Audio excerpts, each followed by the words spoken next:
Les pays de la Loire renvoient deux images.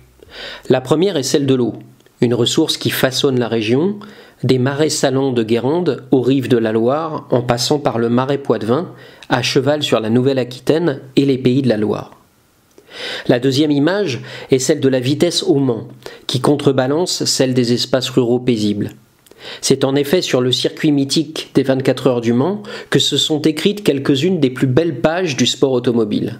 La rivalité entre Ford et Ferrari au milieu des années 60 a même donné lieu à un long métrage en 2019.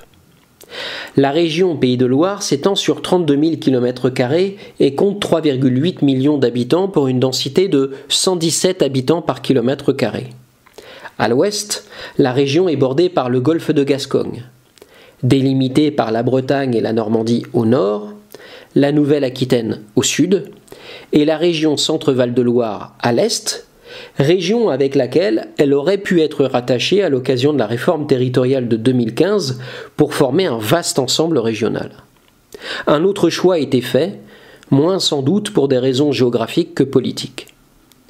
5 départements composent donc aujourd'hui la région: la Loire-Atlantique, le Maine-et-Loire, la Mayenne, la Sarthe et la Vendée. La Loire-Atlantique est le département le plus peuplé, 1 300 000 habitants. La Mayenne, le moins peuplé, 300 000 habitants. La région est sortie de l'ombre à la fin des années 80 grâce au développement de Nantes, dont Jean-Marc Ayrault, ancien Premier ministre, fut maire de 1989 à 2012. Toutefois, d'autres facteurs expliquent le dynamisme démographique et le poids économique relativement important de la région, soit 5% du PIB national. En effet, la région est à la fois littorale, sous l'influence de Paris et, au final, relativement bien équilibrée au plan territorial et social. C'est aussi l'un des rares territoires où les petites villes s'en sortent bien. À Cholet, par exemple, où le taux de chômage est un des plus bas de France, Charal est le 3e employeur privé de la ville, après Michelin et Thalès, avec 1 millier de salariés. Cette entreprise agroalimentaire a localement pris le relais des industries traditionnelles du textile et du cuir, qui ont délocalisé leurs outils de production dans des pays à bas coût. Autre exemple, Ancenis, qui a la particularité de compter autant d'emplois que d'habitants, soit environ 7000.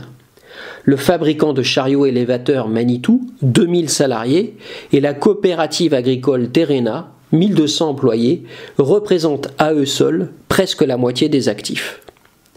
Reste que l'image que véhicule la région oscille entre le meilleur, Nantes, et le moins bon.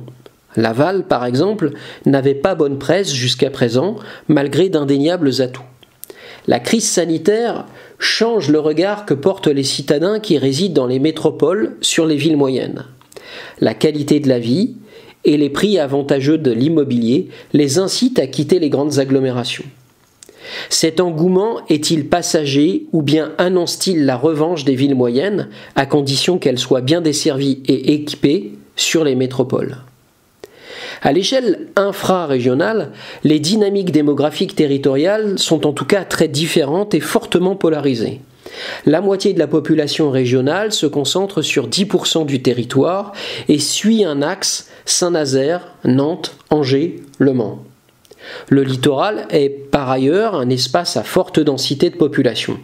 Ces communes, qui représentent 5% de la surface régionale, concentrent 10% de la population, et bien plus évidemment en période estivale. Le climat est de type océanique, caractérisé par des températures douces et des précipitations importantes. Côté hydrographie, la Loire traverse 2 des 5 départements de la région sur 110 km avant de se jeter dans l'océan Atlantique, tandis qu'un réseau de petits fleuves côtiers est particulièrement dense en Vendée. Au total, les cours d'eau de la région représentent 18 000 km de linéaire. Le relief est doux. Le mont des Avaloirs en Mayenne est le point culminant, à 417 mètres. Et pour cause, le territoire est majoritairement composé de plaines et de collines. Au nord de la Sarthe et de la Mayenne, les Alpes mancelles sont une terminaison du massif armoricain. Le relief du bassin parisien est marqué par les cuestas à l'est. Le littoral de Vendée et de Loire-Atlantique, fait de dunes et de côtes rocheuses, s'étend sur 450 km. L'ensemble de la façade atlantique, du marais Poitevin, de la Vendée à l'estuaire de la Loire, est soumis au risque de submersion marine. Pour preuve, en 2010, la tempête Xynthia a balayé la côte atlantique, faisant 47 victimes, dont la moitié en Vendée. Nous reviendrons aussi sur les très grandes crues de 1846, 1856, 1866, 1878 et celles plus récentes du XXe siècle qui ont frappé la Loire moyenne et la Loire-Aval lorsqu'on évoquera la région Centre-Val de Loire. En attendant, arrêtons-nous sur l'organisation urbaine de la région. Nantes se positionne en métropole d'équilibre. Angers, Laval, Le Mans, Cholet et La Roche-sur-Yon sont des pôles secondaires, reliés par des axes de communication autoroutiers ou ferroviaires. Le pôle urbain du Mans est tourné vers la région parisienne, alors que Nantes et Angers se complètent. La Roche-sur-Yon et Cholet sont dans l'orbite de l'agglomération nantaise, à la limite de l'influence extra-régionale générée par Bordeaux. Nantes Métropole, avec 24 communes, constitue la 8e aire urbaine de France, 940 000 habitants, et forme le principal pôle métropolitain du Grand Ouest grâce au port de Saint-Nazaire. Le paysage urbain était fortement marqué au XXe siècle par le comblement de nombreux cours d'eau et par les bombardements lors de la Seconde Guerre mondiale. Le patrimoine architectural y est riche. Château des Ducs de Bretagne, Passage Pommeraye et Tourlu, et bien d'autres encore. Nantes s'est construite sur les rives de la Loire, principalement au nord, autour de son centre historique et de l'île de Nantes. L'agglomération du Mans compte 200 000 habitants. C'est de facto devenu un pôle secondaire du Grand Paris, comme peuvent l'être Rouen ou Reims, grâce au TGV qui la relie à la capitale en 1 heure. Au XIe siècle, Le Mans est la capitale de l'Empire plantagenet. Ce territoire englobe alors une bonne partie de l'Angleterre et de l'ouest de la France. De ce glorieux passé, Le Mans conserve la cité Plantagenet, un magnifique centre médiéval perché sur un promontoire. En contrebas, la ville s'étend de part et d'autre de la Sarthe, offrant un point de vue en contre-plongée sur la vieille ville. Angers, quant à elle, se rêve déjà en Smart City. La capitale historique de l'Anjou, qui compte aujourd'hui 153 000 habitants, est très investie dans la French Tech. La ville souhaite désormais rayonner au niveau national et international en améliorant sa qualité de vie et son offre de services. Sa position géographique sur l'axe Paris-Nantes et à la confluence du Loir, de la Mayenne et de la Sarthe lui offre une grande visibilité.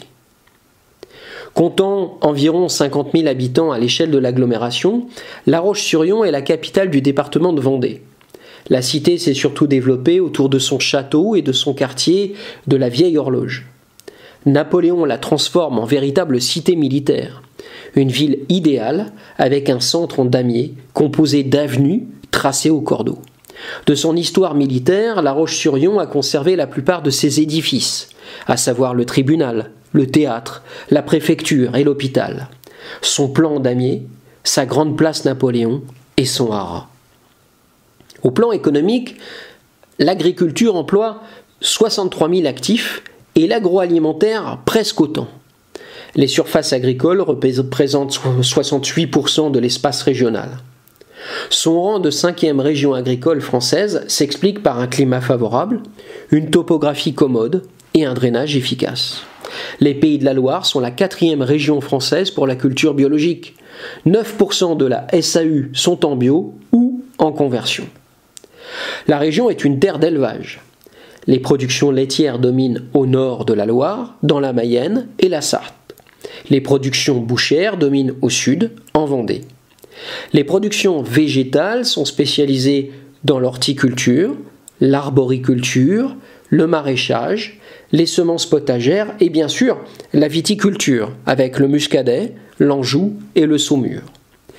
Côté industrie, les filières électronique, robotique, numérique, aéronautique, de la santé, navale et nautique, mais aussi agroalimentaire et végétale, se développent dans la région.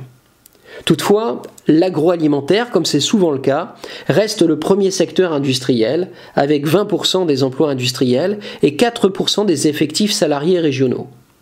Les Pays de la Loire emploient 8% des effectifs nationaux de l'industrie, 9% des effectifs nationaux dans la métallurgie et 11% pour la production de caoutchouc et de plastique. Dans ce spectre, dans ce paysage industriel, les chantiers navals de Saint-Nazaire, aussi appelés chantiers de l'Atlantique, sont réputés pour la construction de paquebots. On parle ici du leader européen, constructeur du plus gros paquebot du monde. Mais ce marché, comme celui de l'aéronautique, connaît des difficultés que la crise sanitaire pourrait accentuer dans les prochaines années. Les services, enfin, sont représentés par des activités liées à l'information et à la communication, ainsi que les activités scientifiques et techniques.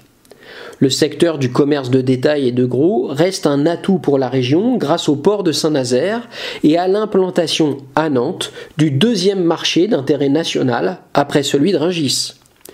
Le tertiaire marchand représente 670 000 emplois, le non marchand 450 000. Pour finir, le tourisme en région repose sur 735 sites, dont plusieurs classés soit au titre de la nature, soit au titre de la culture, comme c'est par exemple le cas des Marais Salants de Guérande. La capacité d'accueil est estimée à 1,4 million de lits, classant les Pays de la Loire parmi les principales destinations touristiques françaises. Les dépenses liées au tourisme représentent 7 milliards d'euros. L'emploi touristique est préférentiellement localisé en Loire-Atlantique et en Vendée.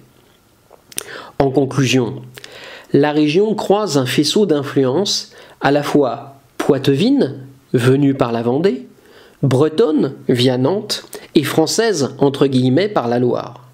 Cette confluence a été le centre de l'éphémère royaume angevin des Plantagenets au Moyen Âge.